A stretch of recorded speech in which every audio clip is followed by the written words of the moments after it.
Randy, welcome to the Rebel News live stream coverage of the Ontario election. What are you hearing out there, my friend? It's it's always great to be with a bunch of rebels. So thank you for having me on, and be an interesting election. It seems that there's been a lack of interest from what I'm seeing around the countryside.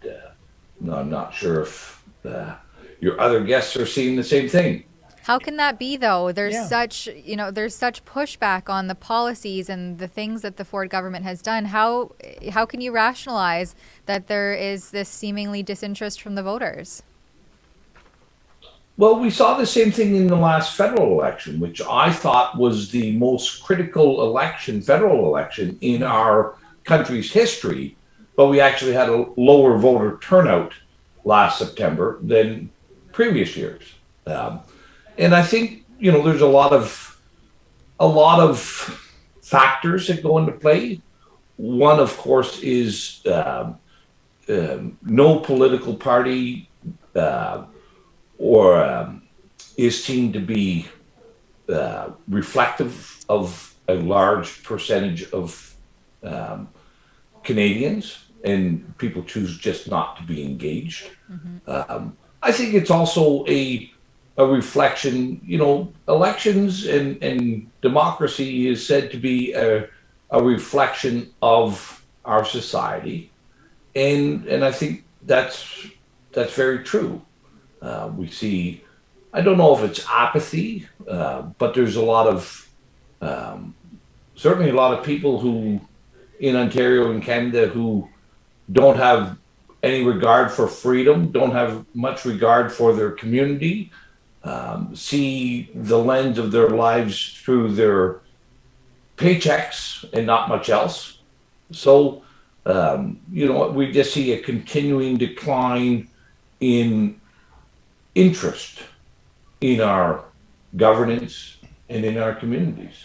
And Randy, I was saying to Tamara and our guests earlier, I find this election utterly baffling because typically when you have an incumbent government and the economy is, ravaged by inflation, I mean, my goodness, you go to the gas station, you're paying more than $2 a liter. I still can't get that number around my head.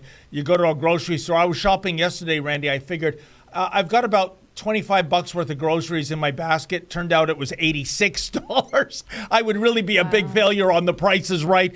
The point I'm making with the economy, with the way the healthcare system is, Doug Ford promised to end hallway healthcare. He did not do that. That usually bodes as a disaster for the reigning government. And yet we have these pollsters saying, nope, it's going to be perhaps even a bigger majority. Like I said, Randy, I find it baffling. How do you make sense out of it? Well, I think a lot of the people that are being impacted and affected by the cost of gasoline, by the outrageous increase in food costs and in housing, they're also the ones who don't see any solutions in the political horizon. I think those are the ones who are most impacted with the failures of our government, who are most likely not to be engaged. The white collar public servant who has not been hurt what one iota uh, through the last 2 years, or the people who have received handsome wage subsidies and rent subsidies and whatnot. They still have benefited from the largesse of government. Um, so I think those are a couple of factors. I think there's, but yes, this is, we're seeing that our culture and our society has changed. At When I was younger, an economy like this, inflation, runaway inflation, would see a great influx and increase in voter turnout. And that's what you need. Every time an incumbent government is removed, just about exclusively, it requires a surge in voters to remove an incumbent government. This one's going to be interesting because I don't believe the polling has captured fully the, we've seen a number of the polls showing that the minor and upstart and new parties are totaling in about 10 or 12% of the vote. How that is distributed across the province, we're unsure of. But I think there will be a number of pockets, or potentially a number of pockets, where that other vote could spell some trouble for Doug Ford. I don't see him getting more seats than he got last time. He's certainly in governing territory, that's without question. Also due to the abject failure of Andrea Horwath and Steve Del Duke and Mike Schreiner, in failing to provide and articulate any reasonable option or alternative to Ford. What's happening in your riding, Randy? You've been a stronghold there for, I don't even know how many consecutive years or elections. So what is the feeling like where you are? Well, it's again, we're seeing a real lack of interest. As you drive around the riding, the number of signs on private property is minuscule. It's hardly noticeable. We have a big field here. We have 8 candidates. We have, all the major parties. We have and then we have the upstart parties, the Populist Party of Ontario being represented with my daughter Chelsea as a candidate, as well as the Derek Sloan's party, the Ontario Party. We also have a couple of independent candidates as well. So I think there's one of the things that you can see. There's an interest and recognition by many people that they have to do something, and they're being engaged and seeing 8 candidates.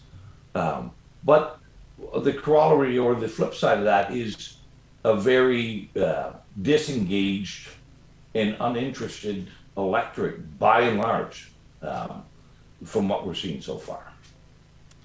Again, it's baffling to me, Tamara, given all these factors, and also another factor that we didn't talk about too, Randy, because it keeps coming up whenever we go out to Queen's Park and speak to the anti-lockdown demonstrators, this feeling of betrayal that almost everyone I've ever spoken to, and I say, do you mind me asking how you voted in 2018? And almost 100% the answer is the Doug Ford PCs, and yet they were demonized as a bunch of yahoos by the Premier. He would never come out and meet them. I suspect maybe they don't want to vote for a left-of-center party like NDP or the Liberals, and maybe they are the ones en masse staying at home. I think there's an element of truth to that in accuracy, David. There's a nuance in politics that a lot of people don't recognize. But although about 80% of the turnout is loyal turnout, people that will vote for the blue party, the green party, the orange party, those about 80% historically fit into that category, and they're not going to be moved. They'll either stay at home if they're not happy, or get out if they're encouraged. And part of that is this, again, a reflection of society where people want to be on the consensus side or the winning side. So, I'm not sure how this is going to play out. I know that there's probably, my best estimate is there's about 20 to 25% of conservatives who are absolutely outraged and disenchanted with Doug Ford's government. But will they stay at home? Will they go to one of the new upstart parties? Or will this tendency or this this desire to be on the winning team bring them out again. I'm not certain, but that is an element that I've seen in my 15 years in elected office, that there is a great number of people who want to make sure that they are on the consensus or the winning side. And Randy, And that I have heard that, but I don't understand that. I mean, if the polls were indicating that the NDP was headed to a supermajority, I'm not going to say, "Oh, I want to be on the winning team." No, Because we're rebels, David. Oh yeah. Well, not that rebellious, I'll tell you. So I think you're right, and I've heard this theory before, but Randy, for the life of me, I don't understand it. Well, if you can understand what's going on in our country, you're a much better person than I. Yeah.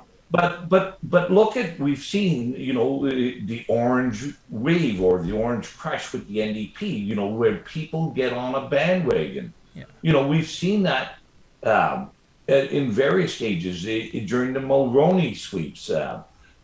This does happen, and the mainstream or legacy parties use this very effectively, and they come up with terms such as vote splitting. Don't vote for the PPC because that will just get Trudeau in. They really reinforce that brand loyalty and be on the winning side. It's a complete distortion, and it's a complete contempt of the design of democracy. You should be voting strictly and only for the best person that most closely resembles your values. That's how the system is designed. Who best represents your values and who you have confidence in, who will be your best advocate. But clearly, we know that is not the way the system is working now.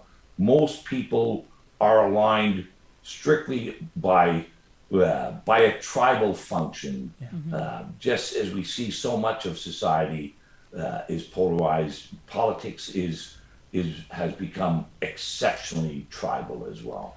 Well, Randy, we're going to have to wrap it here. And I appreciate your time. I think the last time I saw you, you were in Nathan Phillips Square in Toronto, and you were in a fight with a megaphone, and you won.